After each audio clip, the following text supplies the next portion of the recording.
Diary. With the hero I deserve still glooming about, I carried on without him and entered the Dinodora Mountains. Ah yes, the Dinodora Mountains. I was born on those mountains, and I lived my life on those mountains, and Diary, I sure as shit will die on those mountains. Or at least that's how it felt. Right off the bat, we ran into Shortstock, who breezed right past us, fleeing from a goblin. Was that the hero everyone was talking about? Because we are fucked if it was. Even if that kid was willing to fight, he's a whole 1 foot nothing. He's not even crotch level where cheap shots are taken. He's like ankle level. No, I'm pretty sure somebody got it wrong. This can't be the legendary hero everyone was talking about. Otherwise, we're gonna have to do some fast thinking. Duct tape some razor blades to that baby's forehead, set him loose in the ring, and hope for the best. After defeating the offending goblin, the scarf-wearing brat perched himself on a ledge and with a trembling voice warned us to run away from this terrible place while we still could.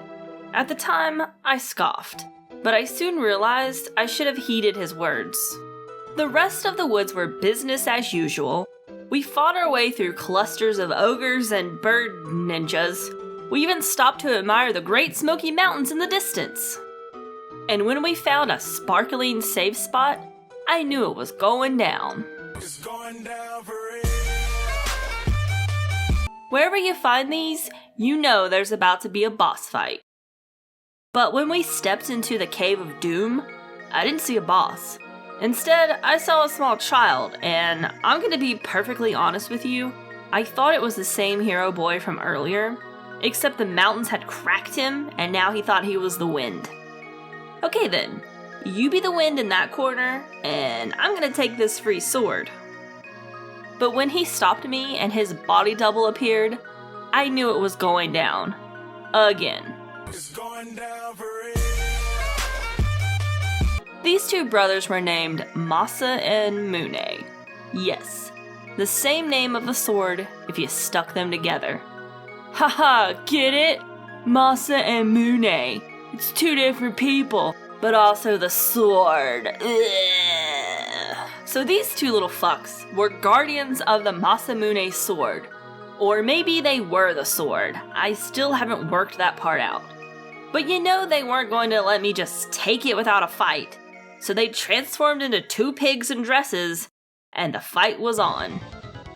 Now the first half of this fight wasn't too bad. I focused all my energy on one little piggy, and that seemed to work. I was even pleased with myself as they deemed my group tough, and danced around debating what to do next. But instead of letting me pass and claim the Masamune, they did something that's not appropriate for daytime television. Their bodies became one, and another fight was on. Ooh! Bumblefuck here was completely awful. Every time he'd hit me, I'd lose so much HP, poor Marl couldn't keep up. Not surprisingly, he killed us all dead in the first round. What did surprise me was after the cautious second try, where Marl healed every turn, we were still no better off. It was at this point my worst fears were realized. I had to grind. Grinding isn't just a thing you awkwardly did at your middle school dances. It's also a term for leveling up in RPGs. When your life is so meaningless and empty that you spend hours killing the same enemies over and over again just to gain enough HP to overcome the obstacle in front of you, only to have to do it all over again later. This is where I was. On my third try and failed attempt at conquering Masamune, I was angry. Why? Why would anyone play this game for fun? Did their other hobbies include rubbing hot sauce in their eyes and running out into oncoming traffic? Who would do this to themselves? But after the fourth try and failed attempt, I started to lose grip with reality. I was looking for something. Anything. A sign, a signal, a miracle, an absolution. Was I being punished for my sins? Was I in purgatory right now? Forever banished to roam these mountains, killing the same enemies until I died? Would I ever get out? How long had I been here? Who am I? Am I Britt, the video game character? Or am I Britt, the person? What does it all mean? And Diary, who are you? I've been talking to you for 3 years. Why? And is it all worth it? I was beginning to lose hope that I'd ever get past this part. I was certain I would never get it, and Dear Diary would come to a grinding halt, and the show would be cancelled forever. But before I threw in the hat, I tried one more time to claim Masamune. But this time, I said fuck it and traded my healer for a murder machine. And holy fuck, I couldn't believe my eyes. As Masamune lay dying, I saw the light at the end of the tunnel. And as the 2 children returned to live inside of the sword, a path was opened right up to the pedestal. I had finally done it, and I stepped up to claim the broken Masamune. What the fuck is this? Are you kidding me right now? That's it. I quit.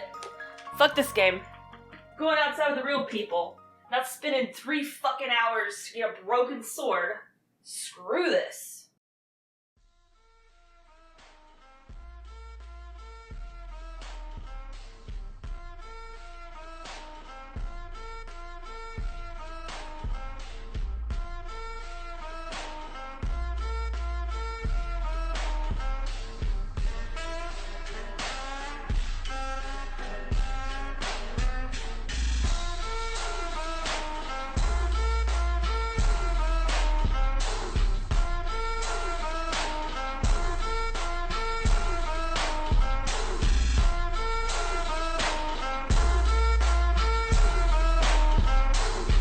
It's going down for real.